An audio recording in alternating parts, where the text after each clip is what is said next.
Assalamualaikum warahmatullahi wabarakatuh. Kami dari kelompok 3 akan mempresentasikan tentang peran mikroba dalam industri pangan.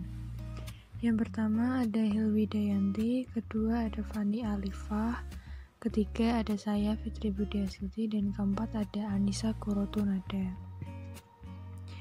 Yang pertama, mikroorganisme yang berperan dalam industri pangan. Jenis mikrobanya ada bakteri, di antaranya ada Acetobacter aceti, ada Acetobacter silinium, ketiga Bacillus sp, keempat Bifidobacterium, kelima ada Lactobacillus sp. Produk yang dihasilkan ada asam cuka, nata de pina, nata de coco, rekayasa genetik, probiotik, dan yogurt. Jenis mikroba yang kedua ada jamur. Nama mikrobanya diantaranya ada 1. Aspergillus niger, kedua Rhizopus oryzae, 3. Neurospora cytobila, keempat Monascus purpureus, kelima ada Penicillium sp.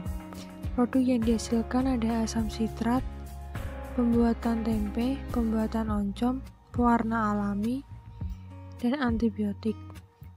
Ketiga ada kapang. Kapang diantaranya ada Saccharomyces cerevisiae, Saccharomyces, dan Roxy. Produk yang dihasilkan ada wine, alkohol, bir, pengembang roti, pembuatan kecap. Keempat ada virus. Nama mikrobanya ada virus polio dan virus rabies. Produk yang dihasilkan ada vaksin polio dan vaksin rabies. Kelima ada alga. Nama mikrobanya Chlorella. Produk yang dihasilkan makanan kesehatan. Contoh mikrobiologi industri. Yang pertama ada fermentasi tempe. Proses pembuatannya yaitu pertama kedelai direbus, kemudian setelah masak kedelai tersebut direndam. Setelah direndam dilakukan pencucian hingga bersih. Kemudian kedelai dipecah hingga kedelai terkelupas dari kulitnya, kemudian dipisahkan dari kulitnya. Setelah kedelai dikupas, dilakukan pencucian lagi hingga kedelai bersih, kemudian peragian dan ditiriskan, dan terakhir kedelai dibungkus dengan daun pisang. Yang kedua ada kombucha. Kombucha itu adalah fermentasi teh menggunakan campuran kultur bakter dan khamir sehingga diperoleh cita rasa yang asam.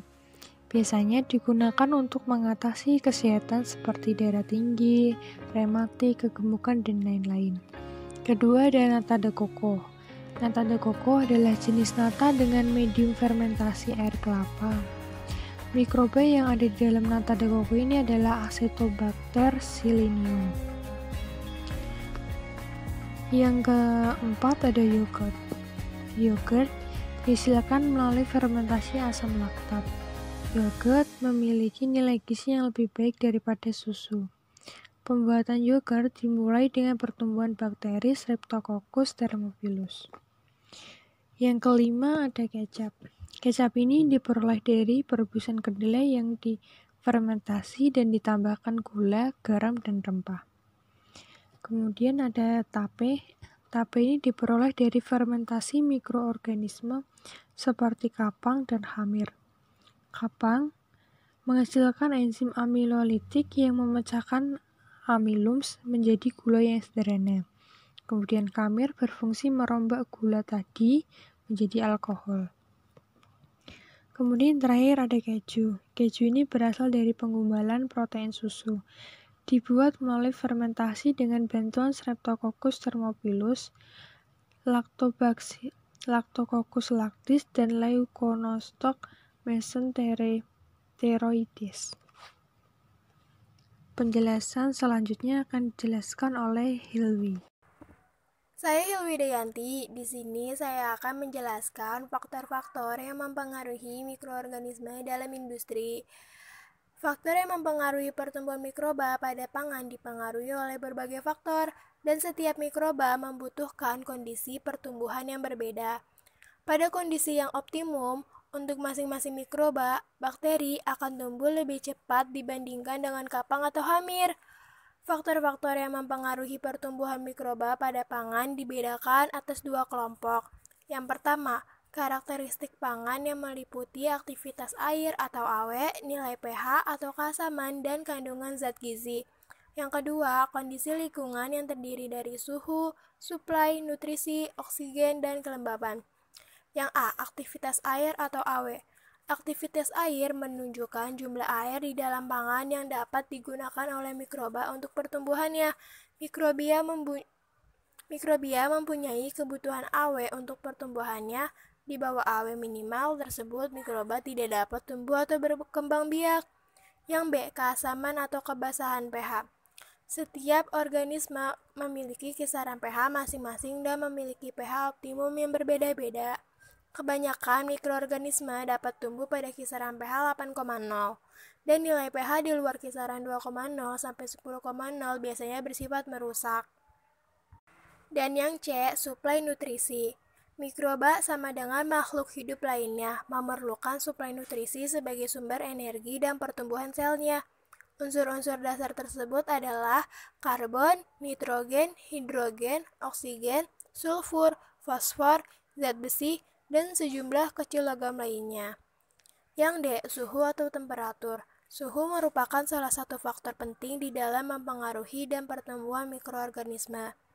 Yang E. Ketersediaan oksigen. Mikroorganisme memiliki karakteristik sendiri-sendiri di dalam kebutuhannya akan oksigen. Mikroorganisme dalam hal ini digolongkan menjadi 1. Aerobik, hanya dapat tumbuh apabila ada oksigen bebas. Yang kedua, anaerob, hanya dapat tumbuh apabila tidak ada oksigen bebas. Yang ketiga, anaerob fakultatif, dapat tumbuh baik dengan atau tanpa oksigen bebas. Yang keempat, mikroaerofilik, dapat tumbuh apabila ada oksigen dalam jumlah kecil. Yang F, kelembapan. Pangan yang disimpan di dalam ruangan yang lembab akan mudah menyerap sehingga nilai aktivitas air atau AW meningkat. Kenaikan AW akan mengakibatkan mikroba mudah tumbuh dan menyebabkan kerusakan pangan. Yang G, konsentrasi. Konsentrasi adalah istilah umum untuk menyatakan banyaknya bagian zat terlarut dan pelarut yang terdapat dalam larutan. Konsentrasi dapat dinyatakan secara kuantitatif maupun secara kualitatif. Untuk ukuran secara kualitatif, konsentrasi larutan dinyatakan dengan istilah larutan pekat dan encer. Yang H, lama waktu perendaman. Waktu yang dibutuhkan dalam proses perendaman pada subjek yang akan diteliti. Perkenalkan, nama saya Anissa Kotrunada Oktaviani. Di sini saya akan menjelaskan syarat dalam proses mikroorganisme industri. Pada perindustrian, mikroorganisme adalah pabrik zat kimia yang mampu melakukan perubahan yang dikehendaki. Mikroorganisme ini merombak bahan mentah atau beberapa komponen dari medium tempat tumbuhnya dan yang dianggap sebagai substrat, dan mengubah bahan mentah ini menjadi suatu produk baru dengan rumus substrat ditambah mikroorganisme menjadi produk baru. Substrat yang dimaksud di sini adalah karbohidrat, pati, molases, limbah hasil pertanian, tebu, ubi, dan bisa yang lain lagi. Untuk mikroorganismenya di sini adalah bakteri, jamur, yeast, dan sejenisnya. Untuk produk barunya nanti akan menghasilkan berupa enzim, alkohol, antibiotik, vitamin, hormon steroid, asam amino, asam organik, protein sel tunggal. Apabila suatu mikroorganisme dapat mengubah suatu bahan mentah yang murah menjadi suatu produk yang lebih berharga, maka di sini ada beberapa persyaratan yang perlu dipenuhi bagi suatu proses mikrobiologi industri supaya mudah dilakukan lagi secara ekonomis. Antara lain di sini yang pertama ada mikroorganisme sendiri. Mikroorganisme yang akan digunakan itu harus dapat menghasilkan produk dalam jumlah yang cukup banyak. Karakteristik penting yang harus dimiliki mikroorganisme industri yaitu harus tumbuh cepat dan menghasilkan produk yang diharapkan dalam waktu yang relatif singkat. Nah, di sini mikroorganismenya harus memiliki sifat-sifat genetik yang stabil, mampu menghasilkan substansi yang menarik, serta dapat dipelihara dalam periode waktu yang sangat panjang di laboratorium.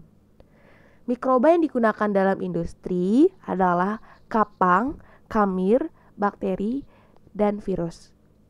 Untuk syarat yang kedua adalah medium. Medium yang dimaksud di sini termasuk substrat yang digunakan oleh organisme untuk membuat produk baru yang harus murah atau relatif terhadap produk yang akan dihasilkan dan tersedia dalam jumlah banyak.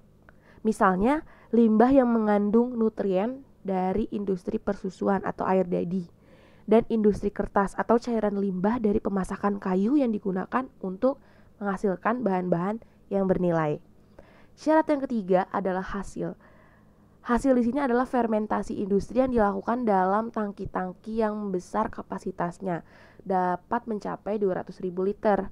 Nah, produk metabolisme mikroba biasanya merupakan campuran heterogen yang terdiri dari sel-sel mikroorganisme dalam jumlah yang sangat banyak. Oleh karena itu, harus dikembangkan metode-metode yang mudah dilaksanakan dalam skala besar untuk memisahkan dan memurnikan produk akhir yang kita inginkan. Nah, syarat yang keempat adalah tidak berbahaya bagi manusia dan secara ekonomi itu penting bagi hewan dan tumbuhan. Yang kelima, bersifat non-patogen dan bebas toksin, atau jika menghasilkan toksin, itu harus cepat-cepat dinonaktifkan. Yang keenam, mudah dipindahkan dari medium biakan. Jadi, di laboratorium, sel mikroorganisme pertama kali dipindahkan dengan sentrifugasi, tetapi sentrifugasi ini bersifat sulit dan mahal untuk industri skala besar. Syarat yang ketujuh adalah mikroorganisme lebih disukai jika berukuran besar, karena sel mudah dipindahkan dari biakan dengan penyaringan atau dengan bahan penyaring yang relatif murah. Sehingga fungi, ragi, dan bakteri berfilamen itu lebih disukai. Sedangkan untuk bakteri unisel yang berukuran kecil itu tidak dipakai karena sulit dipisahkan dari biakan cair. Jadi mikroorganisme yang dipakai dalam proses ini adalah mikroorganisme yang berukuran besar ya teman-teman. Untuk yang kecil itu tidak digunakan karena dia tuh sulit untuk dipisahkan dari biakan cairnya. Yang kedelapan adalah syaratnya mikroorganisme industri itu harus dapat direkayasa secara genetik. Rekayasa genetika pada mikroba ini bertujuan untuk meningkatkan efektivitas kerja mikroba tersebut. Nah, contohnya adalah mikroba untuk fermentasi, pengikat nitrogen udara, meningkatkan kesuburan tanah, mempercepat proses kompos dan pembuatan makanan ternak, mikroba prebiotik untuk makanan olahan. Itu contoh-contohnya. Ya, jadi itu adalah 8 syarat dalam proses mikroorganisme industri. Selanjutnya, di sini kita akan mengetahui tentang peranan mikroba dalam mikroorganisme industri yang akan dijelaskan oleh teman saya, Fani. Selanjutnya, peran mikroba dalam mikroorganisme industri. Mikroba yang biasanya digunakan dalam mikroorganisme industri merupakan mikroba yang dipilih secara hati-hati sehingga dapat membuat satu atau banyak produk khusus. Biasanya mikroba digunakan untuk menghasilkan produk seperti enzim asam amino, hormon, dan antibodi monoklonal. Mikroba juga dapat digunakan untuk degradasi senyawa toksik, berperan sebagai peptisida dan tujuan untuk penambangan. Pada pengolahan limbah, mikroba juga berperan penting. Proses pengolahan limbah dengan metode biologi adalah metode yang memanfaatkan mikroorganisme sebagai katalis untuk menguraikan material yang terkandung di dalam air limbah. Proses industri yang menggunakan mikroba di dalamnya itu biasanya dibagi atau dipisahkan menjadi beberapa kategori berdasarkan produk akhirnya. Yang pertama itu ada produksi bahan kimia farmasi. Produk akhirnya itu biasanya antibiotika, obat-obatan steroid, insulin, dan interferon yang dihasilkan melalui bakteri hasil rekayasa genetika. Selanjutnya ada produksi bahan kimia bernilai komersial. Nah, produk akhirnya itu biasanya berupa pelarut dan enzim serta berbagai senyawa yang digunakan untuk bahan pemula atau starting untuk industri sintetis senyawa lain. Lalu ada produksi makanan tambahan. Jadi di sini produk akhirnya yaitu makanan tambahan yang menyediakan sumber protein dan senyawa lain yang biasanya untuk manusia maupun untuk hewan.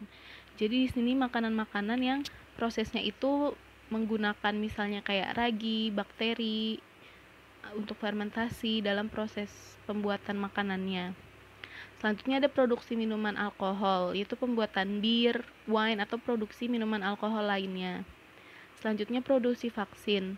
Nah, pada produksi vaksin ini mikrobanya yaitu mikroba yang digunakan itu virus itu sendiri. Jadi virusnya itu dihasilkan dalam jumlah besar dan digunakan untuk produksi vaksin. Lalu sebagai insektisida.